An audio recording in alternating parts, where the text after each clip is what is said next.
Hi everybody, welcome to another episode of Black Society's Healing Hotspot. I'm your host Najee Talley, and today's episode is about honesty and keeping it real. I feel as if I want to make sure that we have an open communication, me and you, of course, and be honest with how I'm actually doing and feeling. I can't speak on mental health if I'm not exactly in the best place to talk about it.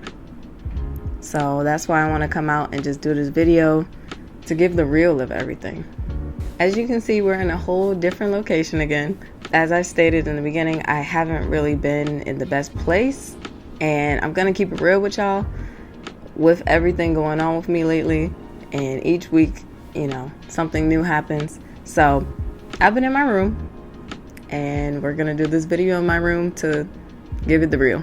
This podcast, Healing Hotspot, is about sharing and understanding what mental health is, what you deal with and the, aspect of mental health, rather if it's depression, anxiety, PTSD, maybe eating disorders, etc., etc. It's all about sharing experiences and keeping it real and just providing that love and healing that we all need. Providing the information that you may not have known, or stuff that you may have heard but didn't really pay attention to how deep it is. And with that being said, I can't not be real with y'all. I can't lie. I physically cannot. I stated in previous videos that it's not healthy to try and paint a picture of something that isn't really there. You can only paint a smile on your face for so long without it coming back to bite you. You get tired of painting on a smile on your face. And I'll admit these past 2 weeks or past week and a half has definitely been rough. Coming into the spring semester, I'm not realizing the fact that I'm really about to graduate from college, from undergrad, and it's just registering now that I'm really about to take this step as a first gen in my intermediate family. My family went to college, but one did an associate's, and now I'm taking that first step and graduating and actually getting the degree and taking a big step, getting that bachelor's degree. Each degree matters, but being away from my family for now 2 years, of course visiting and etc., but taking that step, being away from home, that can play a toll a little bit, getting homesick and having to find your new identity and your new self in a new area. It's all new, and you have to get comfortable with being uncomfortable and be prepared to take on a new step and find your individual self. Like, all of that hits you when you come to college. But going into the spring semester, I thought I was prepared. I thought I had everything intact. I only got 4 classes. I should be able to knock this out. It doesn't seem as hard, but knowing the fact that I'm really over school, like I'm eager to just be done with college. I'm drained.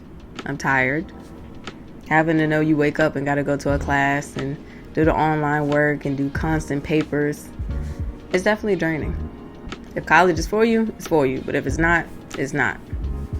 It's college, But I'm definitely drained of doing school and knowing I have to knock out 13 to 14 more weeks of school and then I'm completely done, but still have the possibility of going for grad school.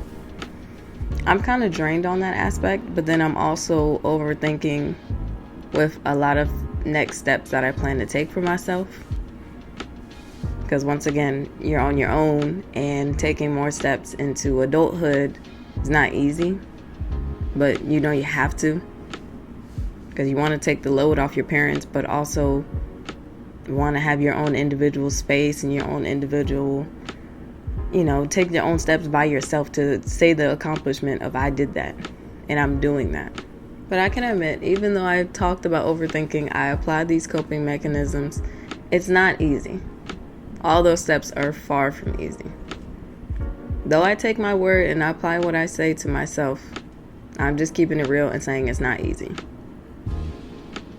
It's not easy at all. And that's what I've been experiencing these past week of overthinking and not feeling the best, not being my normal peppy self amongst friends and family, not being so open and honest about my feelings, just keeping everything to myself. I changed into a whole different person in just a short amount of time. And to keep it also real, I definitely had my day of crying. Definitely just had a day where I felt weak. I felt vulnerable. I felt as if I had a heavy weight on me and I couldn't shake it off. And all I could do was cry. Crying doesn't make you weak. It shows that you're healing. You're shedding off the past. You're shedding off the past and then going into a new you. You're going into something new. You're changing. You're developing. You're understanding more. You're adding stuff together to understand and realize so much. Each day, you're not the same person that you was the past day. Like, you're constantly changing. You're never the same. And so I had to come to that realization that I'm not the same person I was a year ago. I'm not the same person I was yesterday. Each day I learn something more, and I'm taking on new steps, getting out of my comfort zone, especially doing a podcast, knowing that everything I'm saying right now is going to be online, broadcasted everywhere. And all the people, everyone is going to know how I've been doing, honestly. Is this something new for me? Indeed. But am I going to take that step so everyone can understand that mental health is a big deal? And sometimes the mental health is the reason why you do certain things and people may think otherwise. Like, you may be sad and going through stuff, but you're not talking. So you go kind of silent throughout the day, and then it's just like, other people will take it as, oh, is she mad at me? Or did I do something? Or is he mad at me? Or did I do something to him? What's wrong with him? Ask. You never know what they may be going through, but if you're going to ask, then you got to be prepared to listen. And that was a big deal for me because at that time I felt as if all my people that I'm close with, associates, friends, family, I felt as if everybody was busy at that time and wasn't able to give a listening ear as I would, try to give that listening ear. It's hard. It's definitely, I can just, overall, I want to say it was just hard for me lately. It is. Knowing y'all got to do another semester and then trying to just keep your feelings and emotions in check when you're not actually addressing them. It gets messy.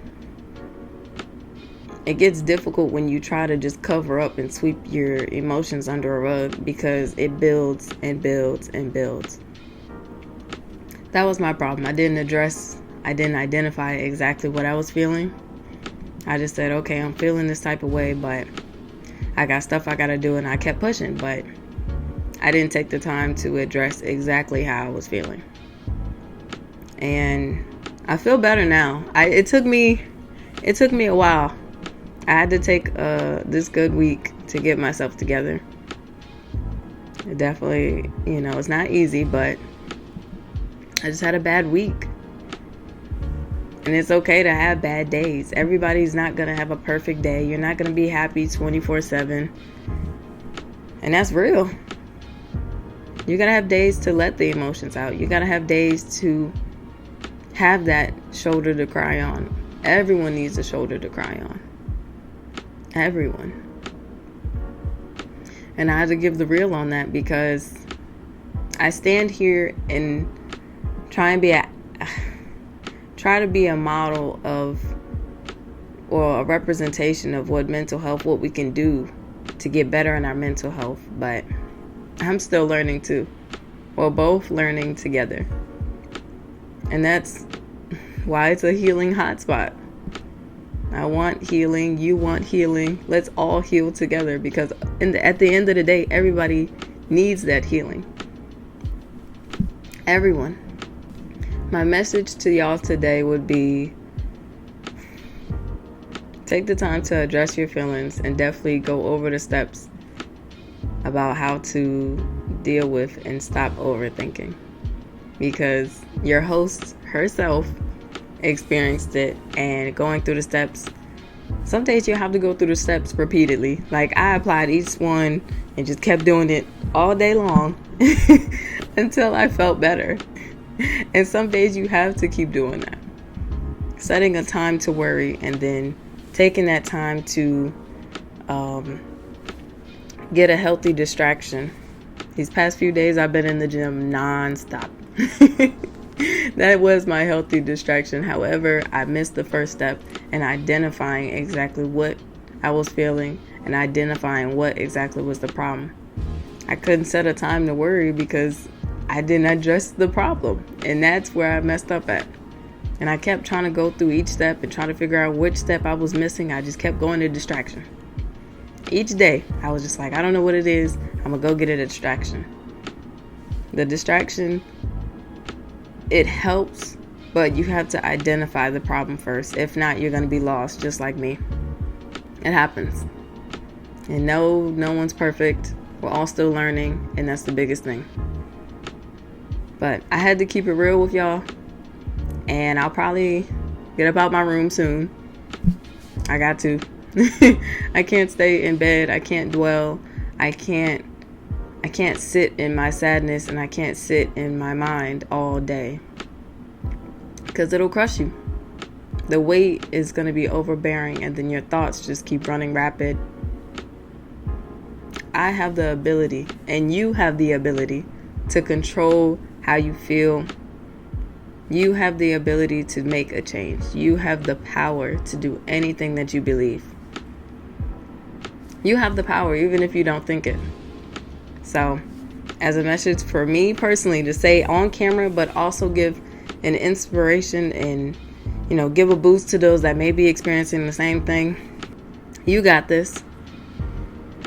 You got this. If you need a sad day, 24 hours to cry, maybe 48, sometimes 72, then you do that. But take the steps that was provided in our previous video, and you can watch all through the previous episodes, because I think now this is going to be episode 19. So all past 18 episodes, go watch, get some tips in, and apply them to yourself. Because we all got to heal, and I want to help y'all's healing process as y'all help mine.